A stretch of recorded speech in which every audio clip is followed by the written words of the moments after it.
My father died, and relatives who ignored me for years suddenly called me family. Then his widow's daughter humiliated my brother. I waited until she finished and said, "You should have checked who controls the inheritance." 6 weeks after the funeral, the will was read. My father had been wealthy, controlling, and obsessed with admiration.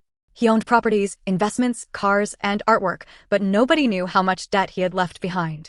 My older brother and I had spent years dealing with his criticism. My brother had made financial mistakes, and our father used them as proof that he would never succeed. The family treated him the same way. Before the will was confirmed, relatives were already asking about houses, vehicles, and vacation properties. One uncle claimed a cottage had deep family meaning, although he had visited it once.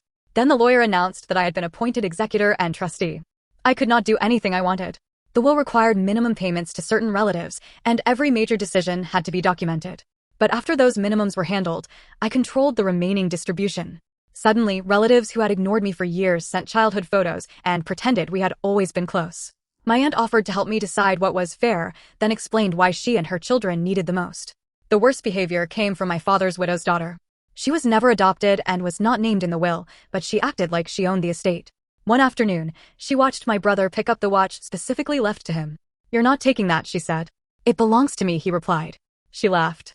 "You barely visited him. You should be grateful you're getting anything." My brother quietly put the watch down.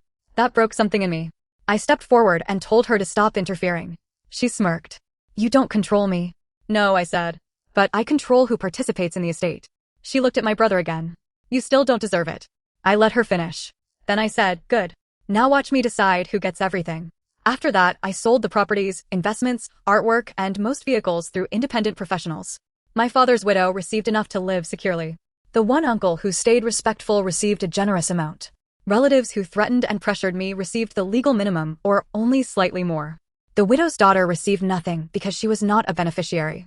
But the most important decision involved my brother. He thought he was receiving only a car, a motorcycle, and our father's watch. I invited him to lunch and handed him the paperwork. When he reached the final amount, he stared at it and said, "That's a lot to divide between everyone." He thought the number was the entire estate. I pointed to the heading. "That amount is yours." He read it again. Then he whispered, "Are you sure?" When I said yes, he reached across the table and held my hand. I started crying harder than I had at our father's funeral. For once, our father's money was not being used to control or humiliate him.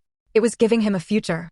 My brother placed most of it into a protected investment and kept a smaller amount to enjoy. The remaining estate supported animal shelters, emergency housing, and organizations helping people escape abusive homes. My relatives called it revenge. Maybe part of it was. But was I wrong for letting their behavior decide how generous I chose to be?